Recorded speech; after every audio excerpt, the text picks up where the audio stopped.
Guys, good. Yeah, Coach, all I want to do is have a deeper look into the day CJ Stroud had and also give the Locked On Texans listeners and viewers an interview from EJ Speed.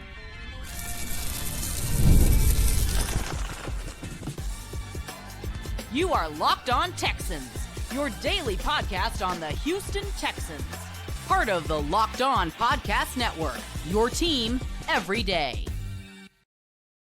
Battle Red Nation, from H-Town to your town, today's episode and every episode is for the Texan fans, my swarmers, all around.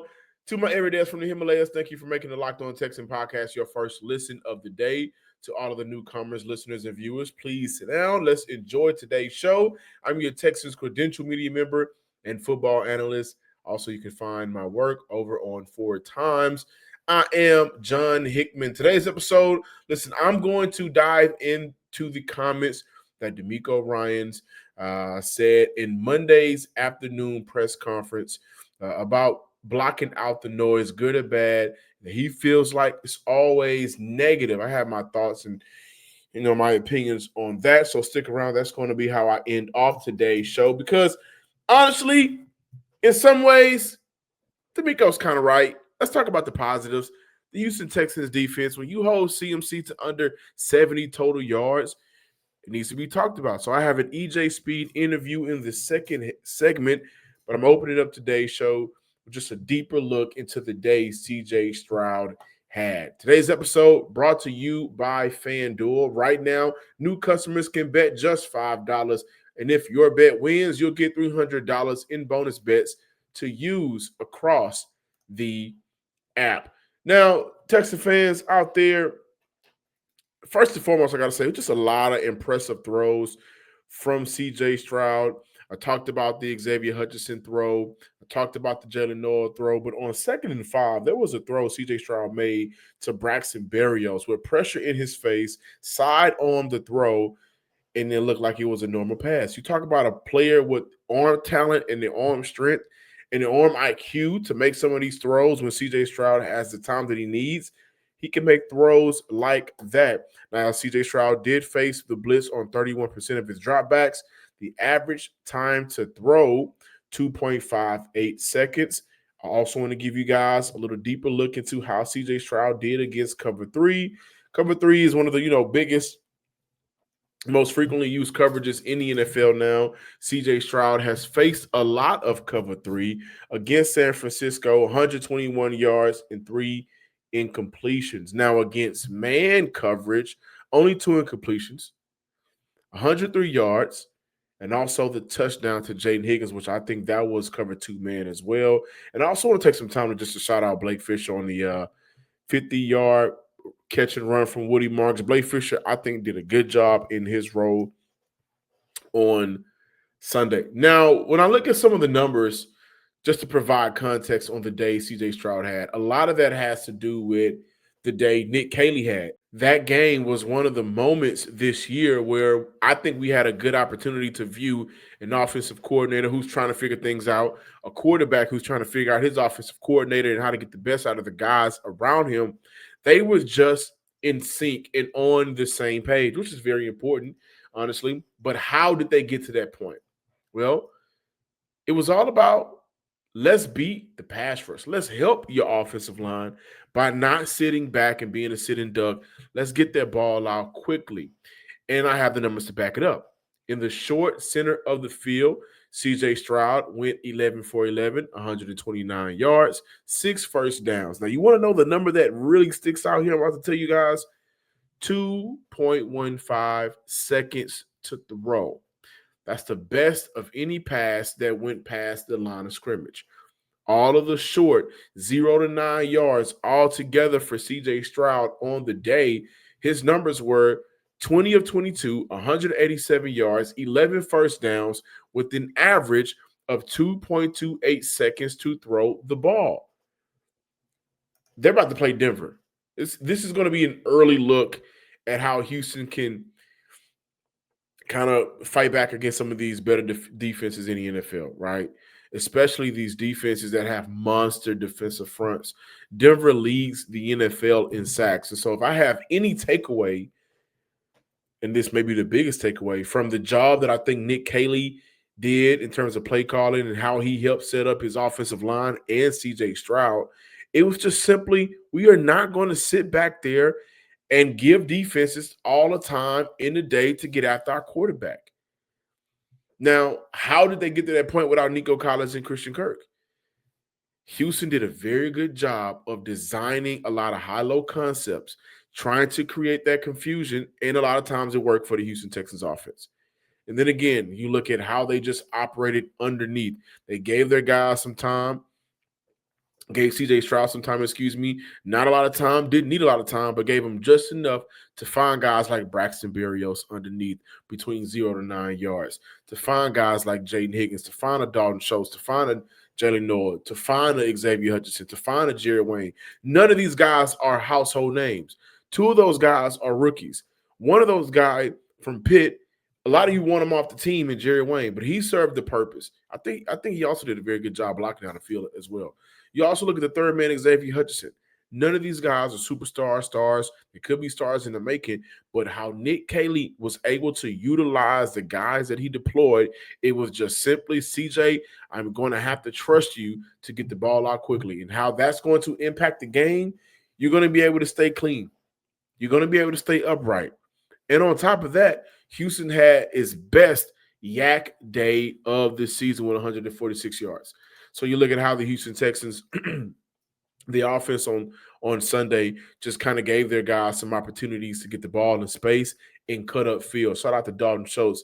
He had that big major look, the 17-yard catch and run from Schultz. Schultz has been having a great year. But again, this is setting up for doing what the Texans have preached and preached since week one and going back to training camp, staying ahead of the sticks. You hope a playmaker can get the ball and turn upfield to make a 5 to 4 yard throw and turn that into an 8-yard gain. That is what you hope. That is what the Houston Texans got on Sunday. And again, it really did a great job. The Houston Texans, Nick Caley, CJ Stroud, and even with some of the protections and audibles that he called at the line of scrimmage, they really did a great job of not exposing their offensive line.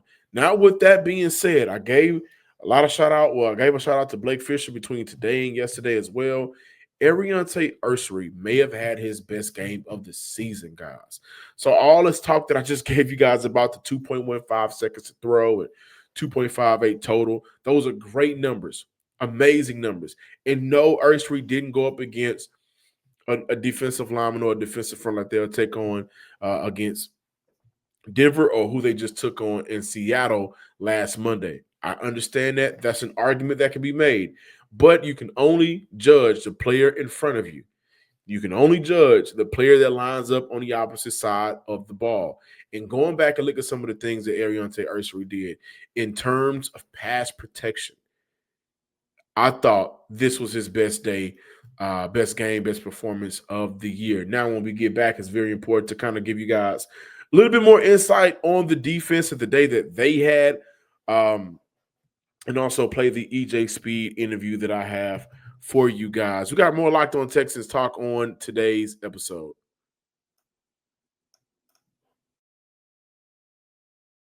I'm Cody Rourke from Locked On Broncos, and this episode is brought to you by Peloton. Peloton is shaping the future of fitness with the brand new Peloton Cross-Training Tread Plus, powered by Peloton IQ. This is Peloton's most advanced equipment yet, giving you real-time guidance and endless ways to move, whether you're running, lifting, or you're cross-training with your favorite instructors like Alex Toussaint. It's training reimagined to make your workout more personal. Peloton is built for breakthroughs with features that help you plan, stay motivated, and hit peak performance. You can let yourself run, lift, flex, and go while Peloton handles all the rest. Plus, Peloton IQ provides real-time strength coaching, tracking your progress and suggesting weights that challenge you so you can get stronger. Plus, the new movement tracking camera, it counts your reps and corrects your form in real time, making sure every rep is safer and smarter.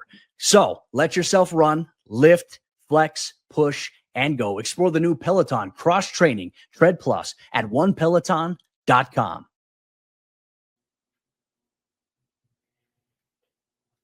Welcome back, Locked On Texans listeners and viewers.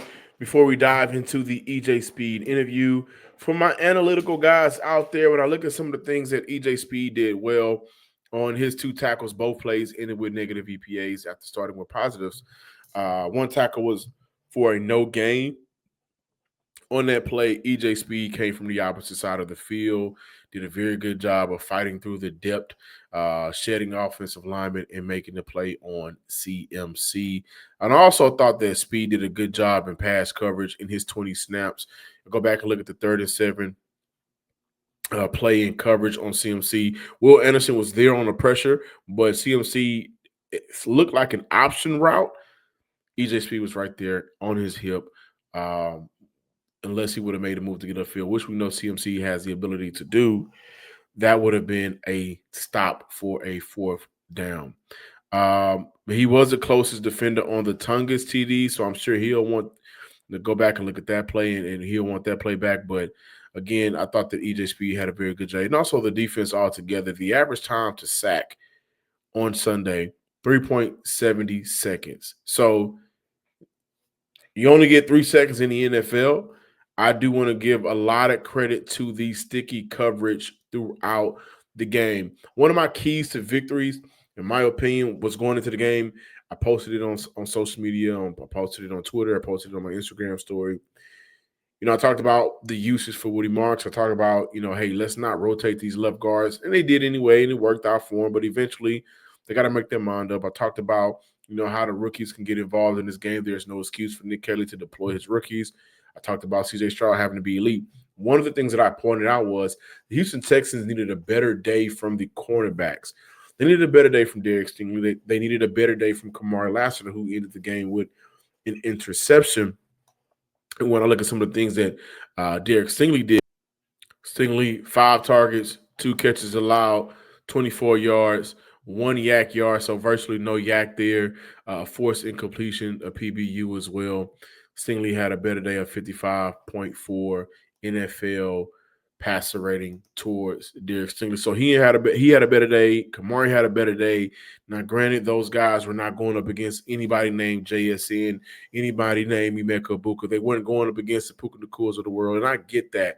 But once again, you have to look and judge a player based on a week-to-week basis who they have lined up on the opposite side of them. And they had a bad game against Seattle.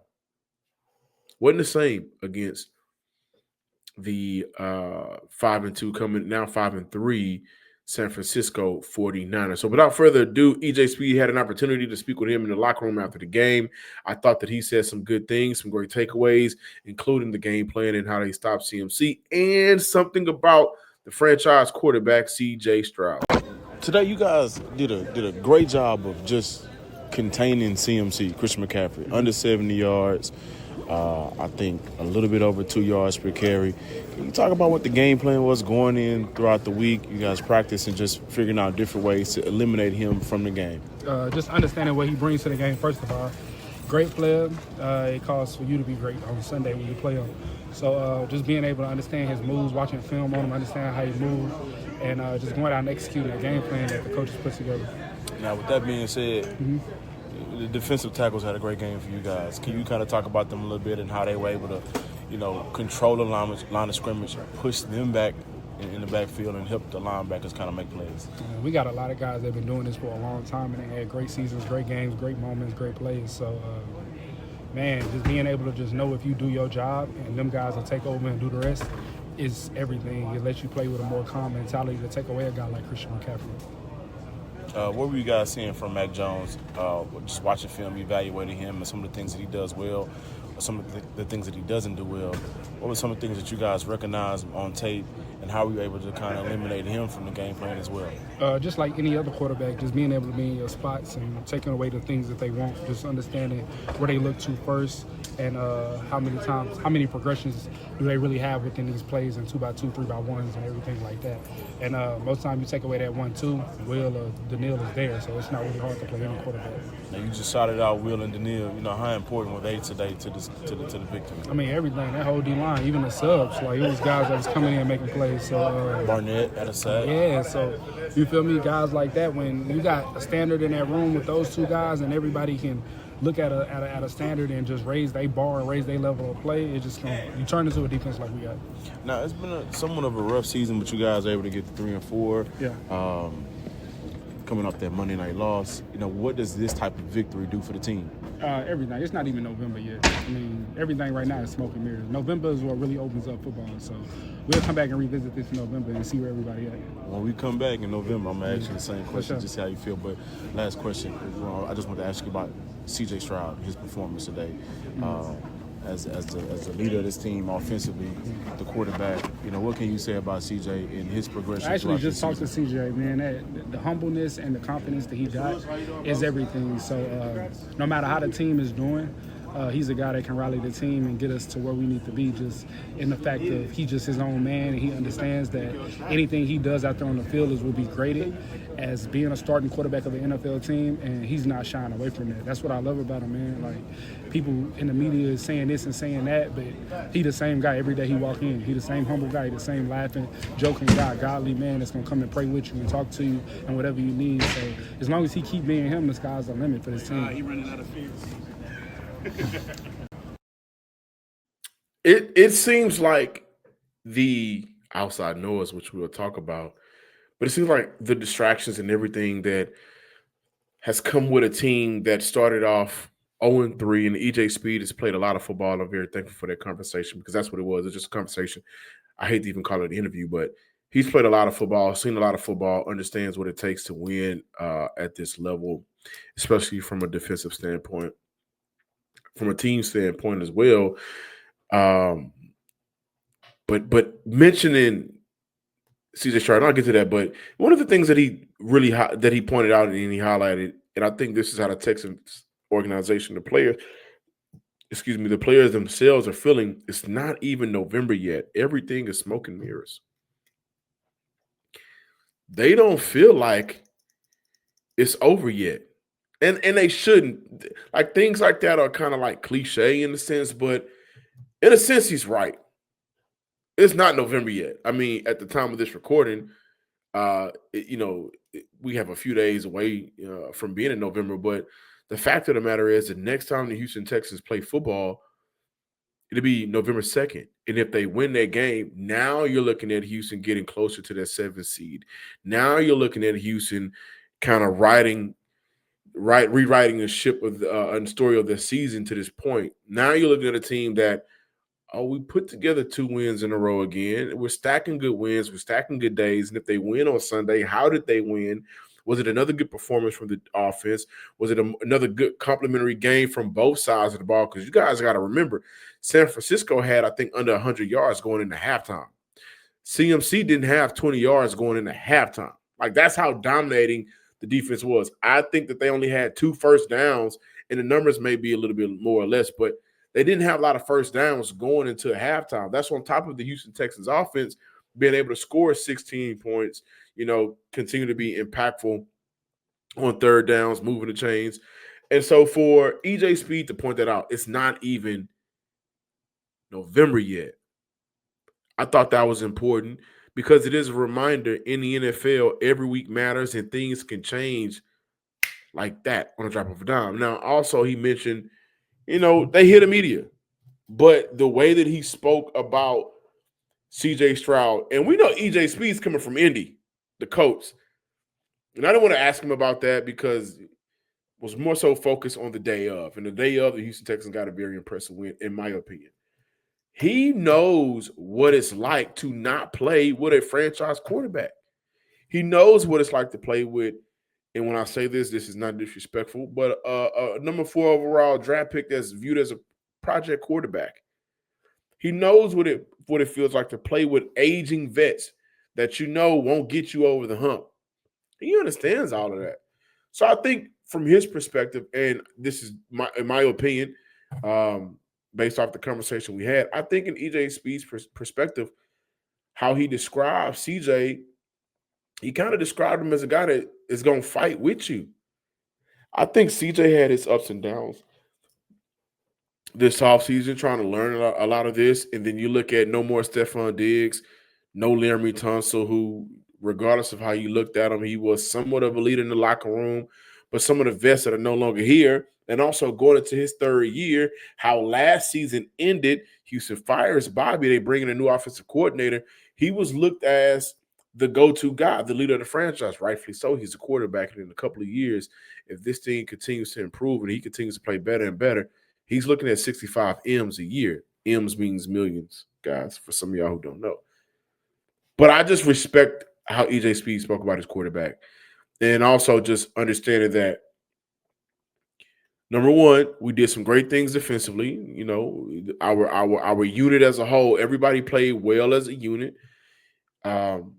We understand what it takes to beat X factors in the league. You know, this is one of those moments where, again, it's not Emeka Buka, it's not JSN, but it is Christian McCaffrey, who just went off the week prior, who's a top 10 receiver in terms of yards in the NFL right now. They completely shut him down for the most part of the game. So shout out to EJ Speed, shout out to the defense. Again, you know, when you look at one of the biggest things that we cannot overlook for the defense, forcing San Francisco to, was it 3 or 9 on third downs, 2 or 9 on third downs? San Fran never had a shot to establish their offense because the defense was just flying around, being what they needed to be, and making plays. Yeah, I know they scored twice in the red zone. Houston got to clean up on that. They're typically a good red zone defense, but overall, it was a good day from Houston. And I like that EJ Speed mentioned that we got a lot of time left. Don't look at where we are right now. Don't look at where we were when the season first started. Look at where we are right now. And looking at where we are right now for the Houston Texans, it came with a lot of outside noise leading up to the game against San Francisco. And that outside noise may have not sat well with head coach DeMeco Ryans. That is how I am going to end off today's show. So stick around for more Locked On Texans. Before I dive into that conversation, Texan fans, it is important for you guys to know that it's okay. Sometimes you got to be real and, you know, look yourself in the mirror sometimes, guys. Making excuses don't solve anything. We've all heard them before. It's just stress, I'm tired, or it happens to everyone sometimes. But when it comes to performance, sometimes your body just needs little extra support. That's where Rugiet comes in. Rugiet.com offers fast-acting doctor-prescribed treatments for ED designed to help you stop making excuses and start making moves. Rugiet makes it easy to get started. You just connect with a board-certified doctor 100% online. No awkward waiting rooms, no in-person appointments. If prescribed, your treatment ships discreetly straight to your door. The process is fast, simple, and private. And it's all handled by real doctors, not them IG doctors. Now, these are real certified doctors. It's about confidence. It's about connection.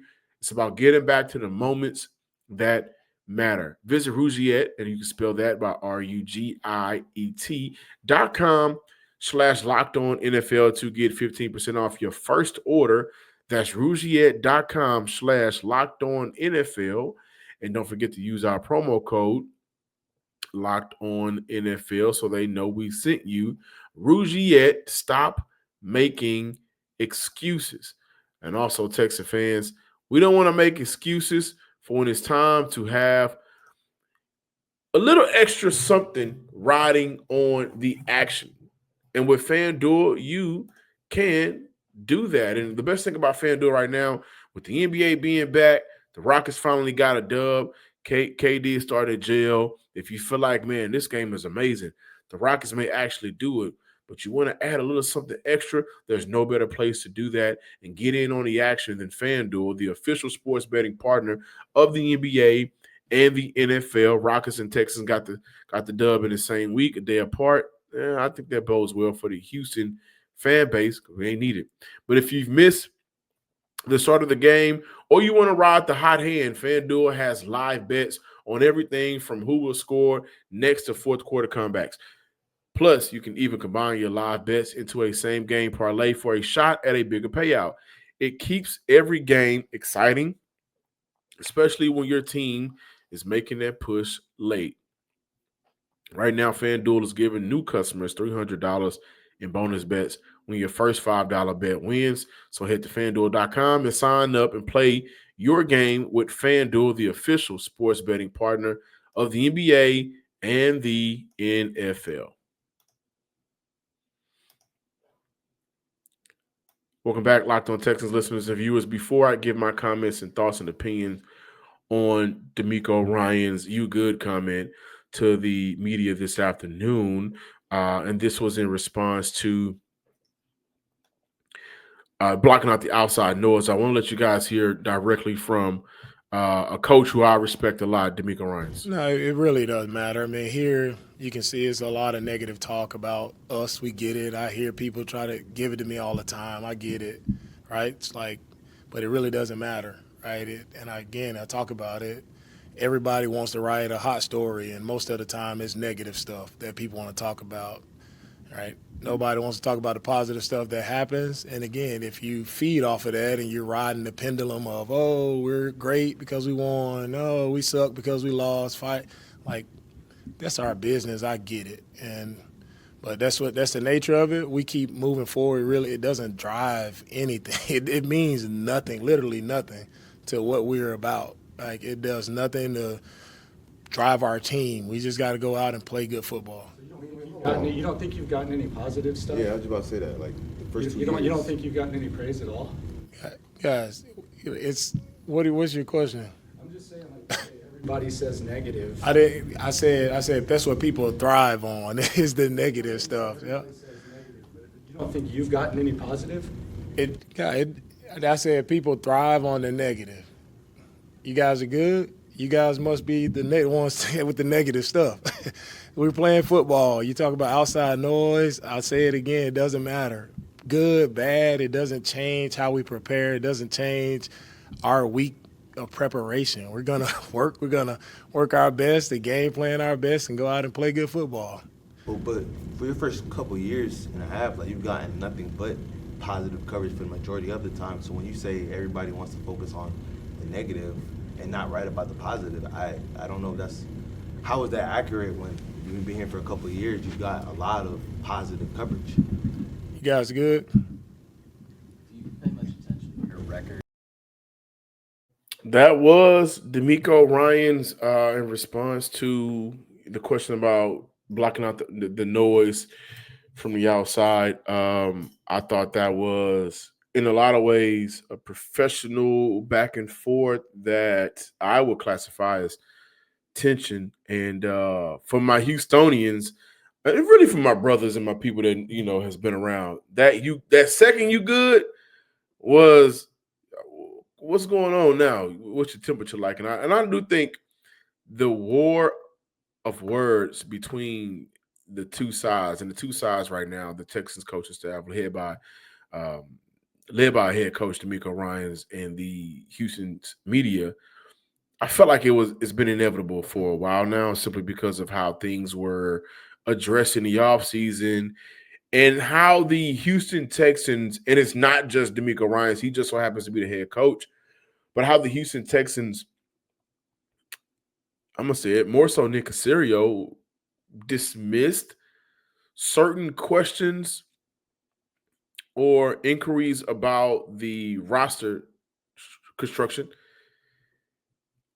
And I think now how Houston started the year off, 0-3, and again, I think DeMeco Ryans even mentioned it, like it's the nature of the business. The media members, I think they have to ask those questions. Those are great questions to ask. How do you block out outside noise? How are you also using outside noise to kind of fuel your team, in the sense of y'all hear them?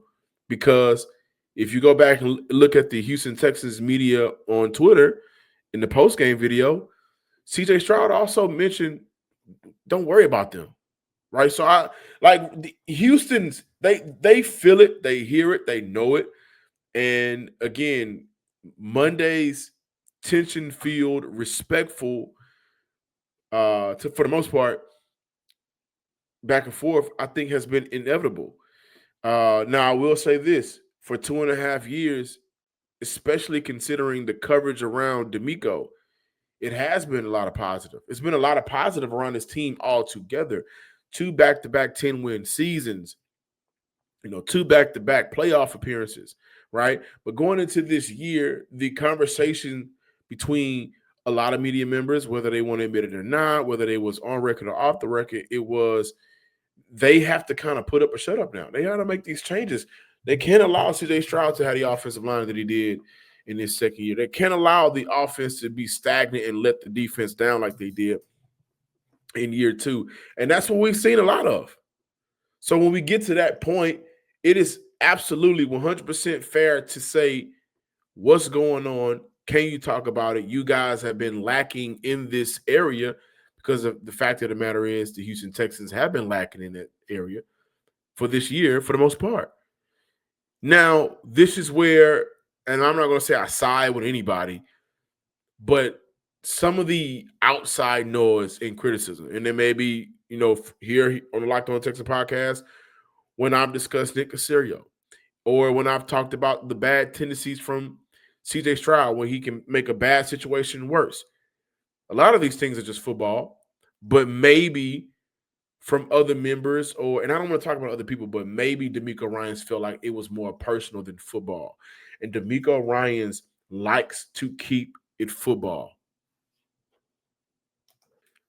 I once asked DeMeco Ryans about the year prior to his arrival, and he shut that down quickly. I wasn't here. So I can't talk football about something that I wasn't a part of.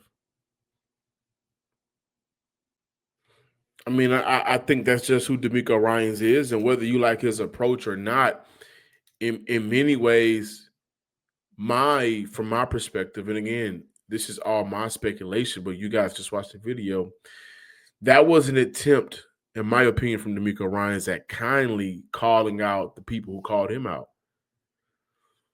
And it's the nature of the business. There has been, you guys can go find the stories, you can find the interviews. There's been plenty of positive press surrounding the Houston Texans, even in moments where maybe we should have been more critical on some of the operational side of the ball. I get it. But there's a fine line between respect and disrespect for a lot of men. And DeMeco Ryans is a man at the end of the day. Moving forward, Houston got to get ready for Denver, a damn good team that is in their division, in their conference, and is in the way of them potentially going 4-4 and, hurting their playoff chances. So I'm going to cover this team every day with football discussions, fun, and I may get a little messy here and there because that's just the nature of the business. Thank y'all for watching today's episode of the Locked On Texans podcast. Please be sure to subscribe, like, and comment on YouTube, wherever you listen to your podcast, and follow me on Twitter at John_Hickman12. Until next time, Texas fans swarming across the nation, peace.